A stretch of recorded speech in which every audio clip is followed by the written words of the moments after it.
We haven't had a recession. As a matter of fact, the economy is very strong. Household income growth was 0.7 or 0.8% in April for 1 month. That's out of the park.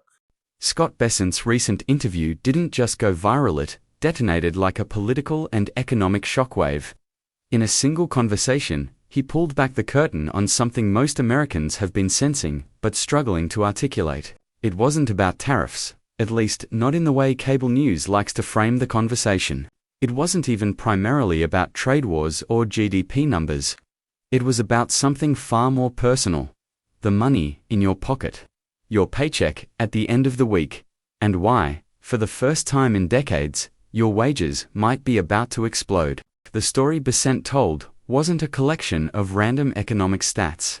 It was a roadmap, a revelation, and, for many listening, a confirmation that the tectonic plates of the American economy were shifting under their feet. What he revealed is what he calls a trillion-dollar secret hiding in plain sight on Wall Street. One that almost nobody in the mainstream media is talking about. And in his telling, this secret isn't a fluke or a short-term sugar high by design.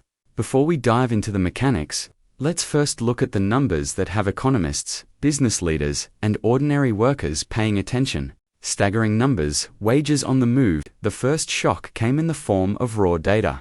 In April alone, household income growth clocked in at 0.7 to 0.8%. For those who don't live and breathe economic metrics, that might sound modest. But when you annualize those numbers, they suggest a pace of wage growth the United States hasn't seen in decades. More striking still was the reality for hourly workers. Real wages, that's income adjusted for inflation, rose almost 2% in just the first 5 months of the year. In a nation where wage stagnation has been the norm since the late 1970s, those are not just improvements, they are historic. Then came the line that made everyone in the interview pause. Bessent said, with the calm certainty of a man who had run the numbers himself, "No president has done that before." He wasn't exaggerating. Not Reagan, not Clinton, not Obama - nobody. And here's where the story takes an even more curious turn. These gains weren't evenly distributed, they were disproportionately benefiting blue-collar workers, the backbone of America's manufacturing and industrial base. According to Bessent, blue-collar wage growth is now at its highest level since Trump's first term. Under Biden, those gains collapsed. Now, they've surged back, just in a few months. So what exactly changed? The hidden mechanism. Strategic displacement of cheap labor. Ask most people why wages rise, and you'll get familiar answers. Minimum wage hikes, stronger unions, labor shortages. But Bessent wasn't talking about any of that. His explanation was bolder and more controversial. He described a deliberate policy choice to strategically reduce the supply of cheap, unregulated labor in the US economy. As he put it, 12 or 20 million illegal aliens coming out of the workforce creates massive upward pressure on wages. It's basic supply and demand applied to human labor.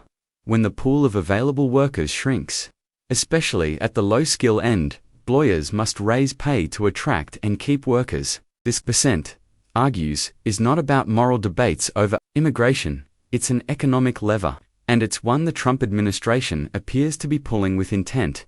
But the immigration piece is just one part of the equation. The other is where the jobs are being created, and here, the shift is even more profound.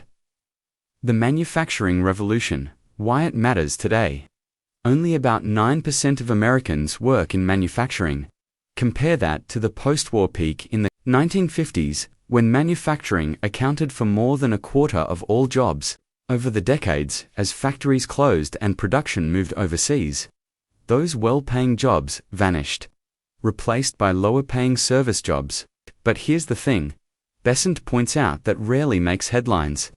Manufacturing jobs deliver much stronger wage growth than jobs in the service economy. They also have far higher multiplier effects. Each manufacturing job supports additional jobs in supply chains, logistics, and local economies. Trump's economic team isn't just trying to bring back any jobs. They're targeting strategic industries, steel, semiconductors, pharmaceuticals that form the backbone of both economic and national security. tariffs as leverage the Hamiltonian. Most Americans hear tariff and think tax. And that's true, in part. But Bessent reminds us of something Alexander Hamilton understood over 200 years ago. Tariffs serve two core purposes: financing the Treasury and protecting emerging industries. Trump has added a third dimension: negotiation leverage. When he threatened 50% tariffs on European Union goods, European leaders were on the phone within hours, ready to negotiate. Tariffs, in this model, aren't just about revenue. They're about using America's market power as a bargaining chip to extract better deals. The result? Over 75 nations have reportedly approached the U.S. Treasury, offering their best deals to avoid facing steep tariffs. Main Street versus Wall Street, the power shift for decades. Wall Street thrived, while Main Street got hollowed out. Corporate profits soared, stock markets hit record highs, but the median American family saw little improvement. The outsourcing of manufacturing, the influx of cheap labor, and the prioritization of shareholder value over wages combined to create a two-speed economy, fast and prosperous for the financial elite, slow and stagnant for everyone else. Bessent frames the current policy shift as a reversal of that trend. His mission, as he put it, is simple. Now it's Main Street's turn to also participate. The personal story why this matters to Bessent. For Bessent, this isn't just economics, it's personal. His father went broke twice. As a boy, he got his first job at the age of 9, putting out beach umbrellas and bussing tables. That early exposure to financial instability gave him a lifelong fixation on responsible money management. He has made it clear, "We are not going to make the same mistakes my family did." He's treating America's economy the way he wishes someone had treated his family's finances: tight control on debt, strategic investments, and a refusal to rely on easy credit to cover bad decisions. The formula in action when you combine three key levers: manufacturing emphasis, immigration control, and tariff leverages create a policy mix that pushes wages higher, strengthens the domestic economy, and shifts bargaining power back to workers. The data backs it up. CPI at 0.1%. The best since 2020, PPI at 0.1%. The best since 2021. Recession predictions from mainstream economists have proven dead wrong. The economy, Bessent insists, is not just doing fine, it is very strong. The bigger picture, by design, not accident, this is the part the media often misses. Rising wages, a reviving manufacturing base, stronger trade deals, these aren't accidental byproducts of chaotic policy. They are deliberate outcomes of a coherent, if unconventional, economic strategy.